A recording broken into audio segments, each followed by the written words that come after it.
Hello again from the Retirement Think Tank Studios. We are live here today, and I've got a really interesting bill that came across my desk, and it's in the state of Indiana, and this is something that's sitting in the Indiana House right now with some voting that needs to happen very soon. And the reason I bring this up is I think this is going to be a topic that ends up affecting a lot of states who are in similar scenarios. So here's what's happening. The Indiana House is set to consider legislation that will prevent the state from privatizing one part of the public employee and the teacher retirement funds. Now what they're trying to do is right now they actually guarantee as an annuitization, an annuity, which is why we're posting this on Annuity Think Tank. They have 3 different ways where you can actually take your teacher or your public employee account. Let's see, one of them is defined benefit plan.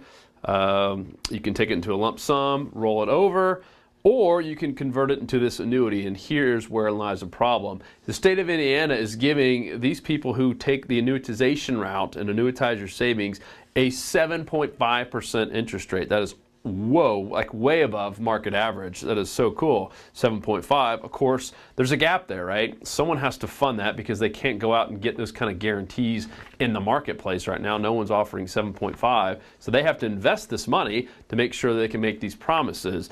And right now, it's an estimated $2 million per month gap. That's a big gap. So just for one state especially, so $2 million, they're basically taking a loss for the people in Indiana that take that third option of annuitization. So what they're trying to do is they're trying to find a third party, an insurance carrier, that's going to come in and take some of that risk off of the state. And of course that sounds good to the state because now they can just say, boop, here you go, you know, ABC company, insurance carrier that wants to take the risk.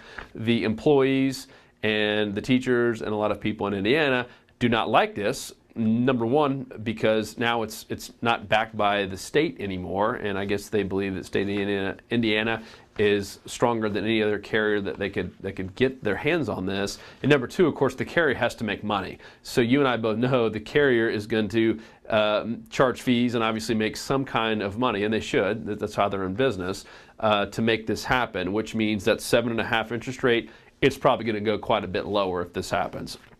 So now they're voting on this because there is a bill, a House Bill 1075, that basically stipulates that Indiana can't do this. So now they're trying to vote to see if they can change this. So it does prohibit the state from using third-party vendor to handle their annuities. But it also requires the board to establish a new rate of return no later than July 1st. So guess what? Something's going to happen. Either they're going to find a way to get a third party in here, they're going to have to change that 7.5 rate. No state and no city should have to take a $2.5 million loss per month just to keep people happy when you're giving that kind of money away. That's just a crazy pension. So be lucky if you're in Indiana, but also at the same point expect some changes and expect something like this to happen in a lot of different states that are paying really, really ridiculously high annuitization rates on their pensions. Until next time, we'll see you soon.